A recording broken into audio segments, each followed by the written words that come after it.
Why do most Mormons have an aversion toward the cross as a Christian symbol? Why do you say that? Because I don't see crosses on top of church steeples. Instead of a cross on LDS temples, there's an angel with a horn. And it's rare to see a Mormon wearing a Christian cross as a piece of jewelry, like on a necklace or bracelet. We believe the cross symbolizes Jesus' death. As Latter-day Saints, we worship the risen Christ. The living Savior is who we focus on. I can appreciate your emphasis on the resurrected Lord, but there seems to be more of a reason why the cross is generally ignored in LDS theology. Are you aware that in the early church history, the cross was a big part of the LDS culture? I've never heard that. In the early years of the saints living in Utah, many Mormons promoted the Christian symbol as an expression of their personal and collective faith. It was probably influenced by their Protestant backgrounds. But in the 20th century, its use has been discouraged by LDS church leaders. Wanting to maintain a distinction among Christian churches, the Mormon Church essentially rejected outward displays of the cross. Honestly, there is nothing doctrinally or spiritually that keeps us from honoring the cross. LDS church leaders have made some pretty strong statements about the cross. Bruce R. McConkie, in his book Mormon Doctrine, equated the cross with the Bible's satanic mark of the beast. McConkie's father-in-law, church president Joseph Fielding Smith, compared the cross to a guillotine and believed both items were merely tools of execution. I don't think that's official doctrine. Early LDS church leaders felt more affinity for the cross. In Pioneer, Utah, crosses were common in church art, in stained glass windows, on pulpits, gravestones, and quilts. Brigham Young's wives and daughters wore crosses on their jewelry.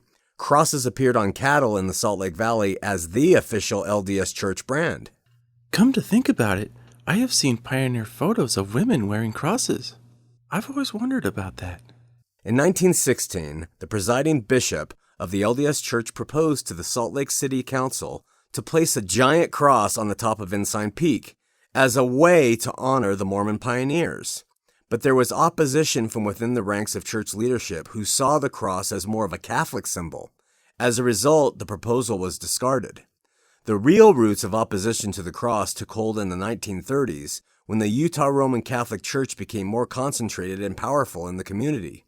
In 1957, LDS Church President David O. McKay established a no-cross policy.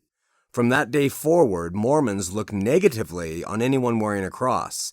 It makes them feel uncomfortable, even offended. We believe that the scars of the Lord's crucifixion is how Christ identified himself to those in ancient Israel, and according to the Book of Mormon in ancient America. If Christ so openly displayed the marks of the cross, perhaps we as Mormons should be more open to what the cross represents. I couldn't agree with you more, Elder. But even though anti-Catholic feelings have subsided, Mormons as a whole still do not use the cross as an outward symbol of their faith. In 2005, President Gordon B. Hinckley spoke in General Conference about the symbol of the cross.